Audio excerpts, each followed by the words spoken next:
29শে জানুয়ারি দুপুর 12 ঘটিকায় ত্রিপুরাজ্যের ঐতিহ্যবাহী গণ আন্দোলনের অন্যতম পতাকাবাহী গণমুক্তি পরিষদের 23তম কেন্দ্রীয় সম্মেলন উপলক্ষে রবীন্দ্র শতবার্ষিকী ভবন প্রাঙ্গণে এক সমাবেশের আয়োজন করা হয়েছে।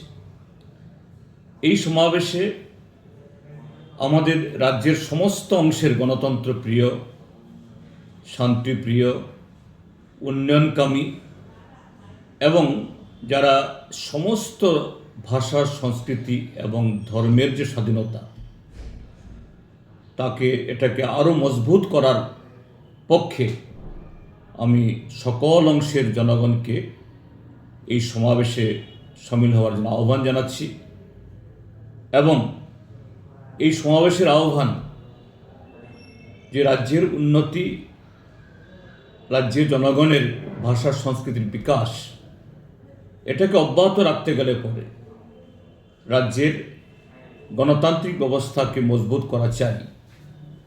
আজকে এই গণতান্ত্রিক ব্যবস্থা বা তার অঙ্গন আজকে আক্রান্ত, রক্তাক্ত।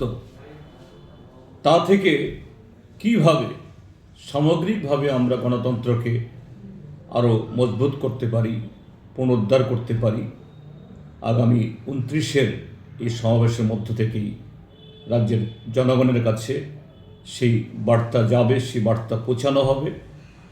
এই আন্দোলনে সমস্ত অংশ মানুষের অংশগ্রহণ আমি আন্তরিকভাবে তার জন্য আহ্বান জানাচ্ছি।